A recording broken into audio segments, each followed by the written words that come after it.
I welcome you all with love. And I think Doug from behind the scenes is setting up to make this show happen. So, we're going to start with a little bit of dance to get the flow going. Then I'm going to talk about a topic that really needs a little bit more clarification. So that's what we're going to do.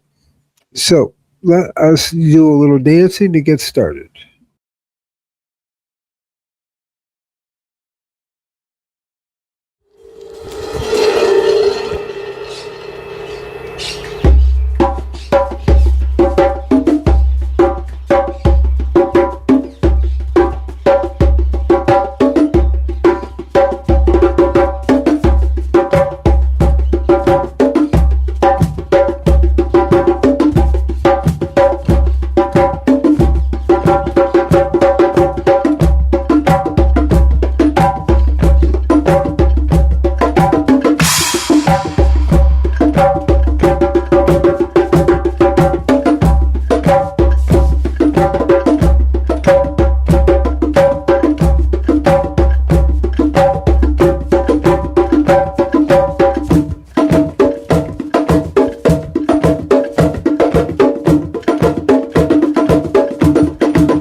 Okay, I welcome you all with love and happy Purim.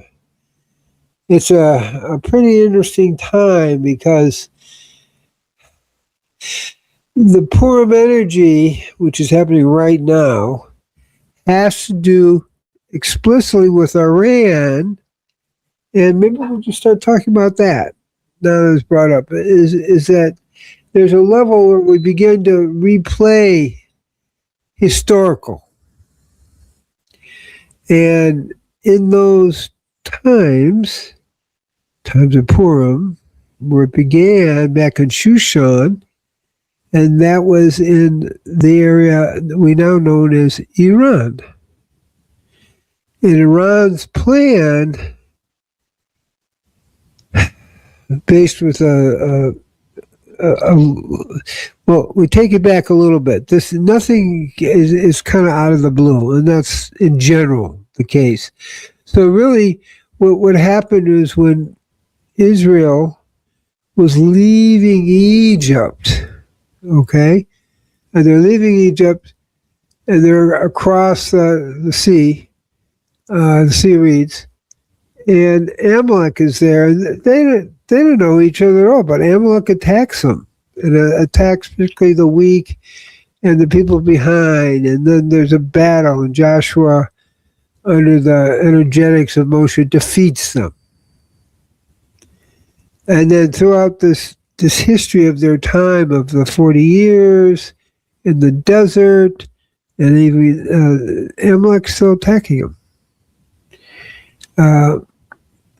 Okay, and now we go a step forward into finally, God says you have to get rid of Amalek completely, otherwise you'll be dealing with them to the end of time, which is exactly what is happening. So, the King Saul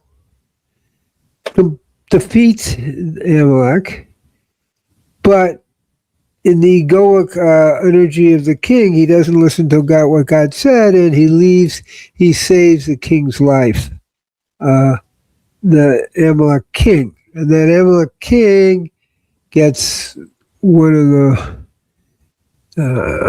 princess is pregnant, and then she runs off, has a baby, and that baby is Haman.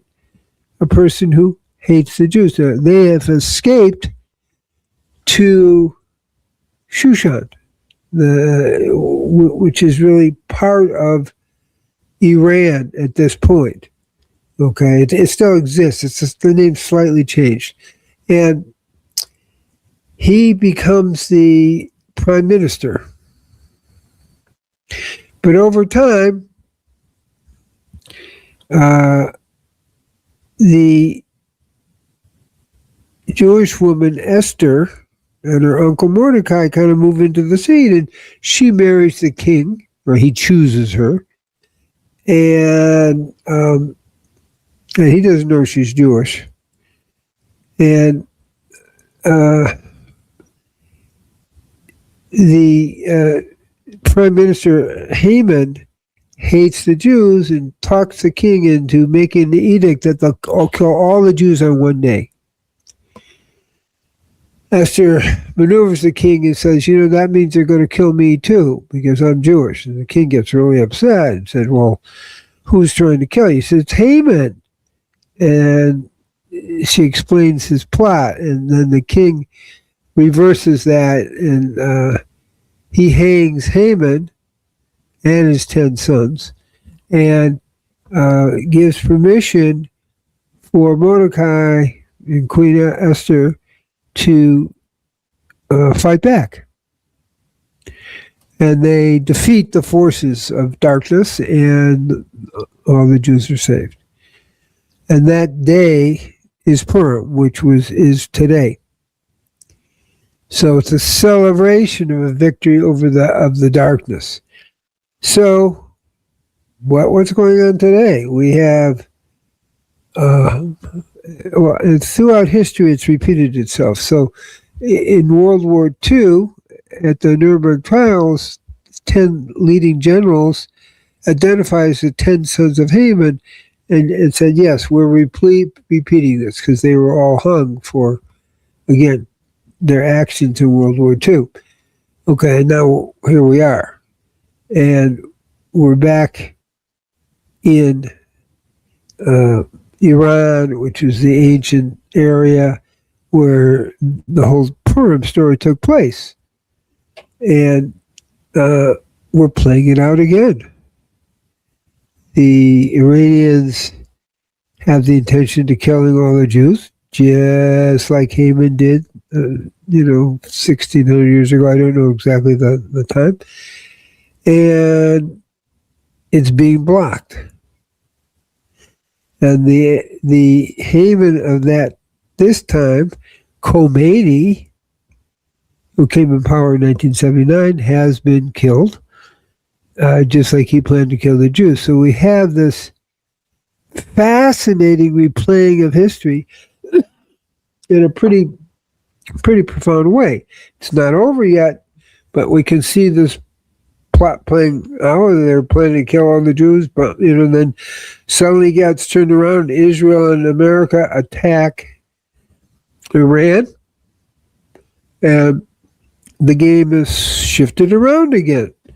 So it's another time that Iran has tried to kill the Jews, both at the time of Haman and now at present times. So this battle is going on, and it's messy. What's interesting is that Iran has actually attacked 6 other countries in the area, shooting missiles at them as well as Israel. There definitely has been damage in Israel as of today, the 2nd of March.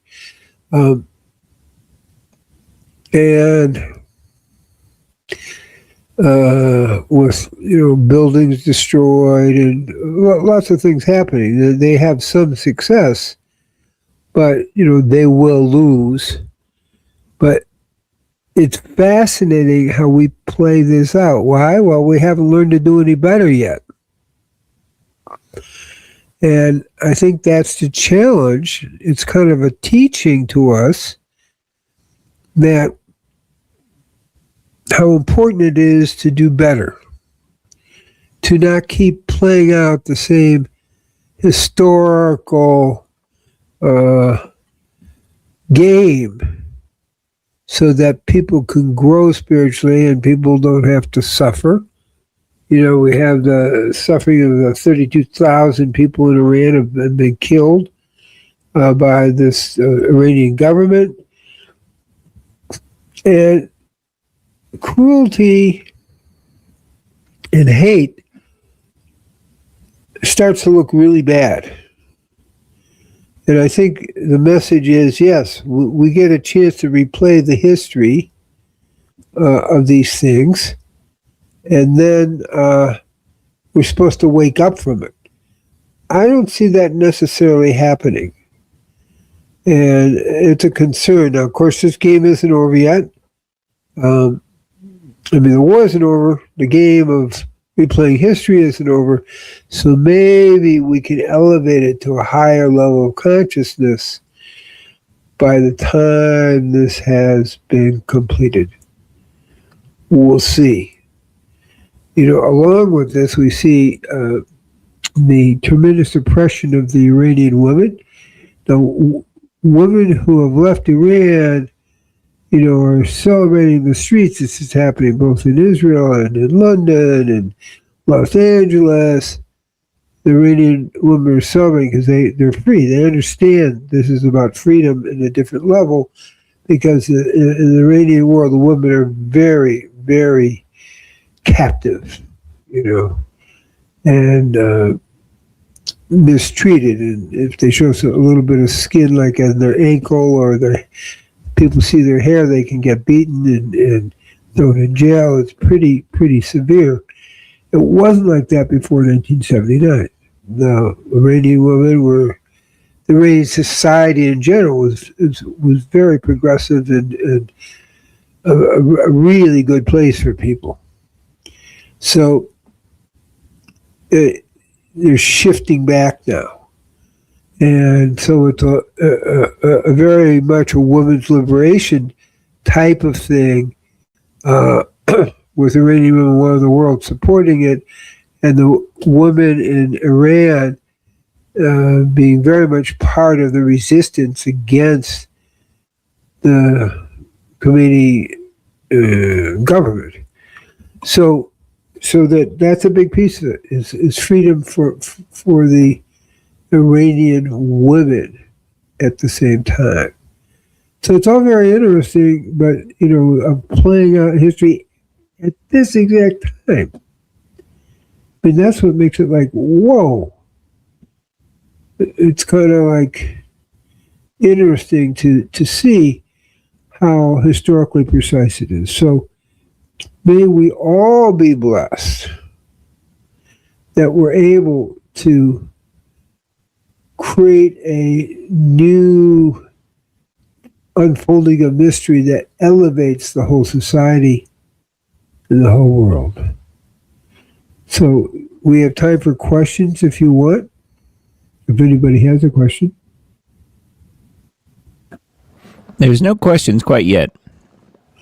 Okay, well, I'm just going to remind people that we do indeed have a spiritual fast coming up May 26th in the Dominican Republic. We invite you all to join for that. Just go to Dr. Cousens, spiritualfast.com.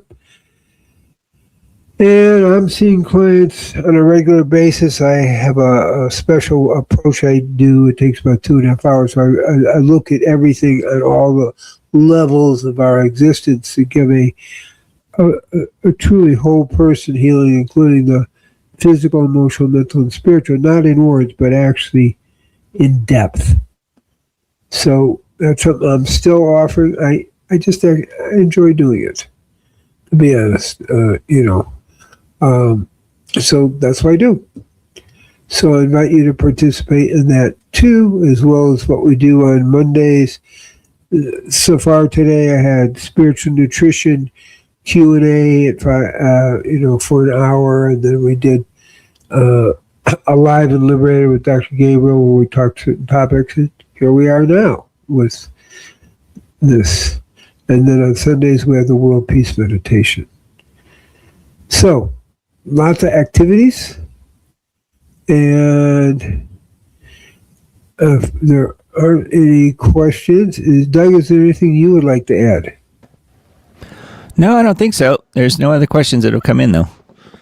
Okay. Well, it kind of completed itself. So may peace be with everybody. Next week when I see you, I hope this whole thing with U.S., Iran, Israel, and the 6 other nations that are involved in that, that's true. Well, I won't go into all the nations, but a lot of people being affected by what Iran's doing and being attacked.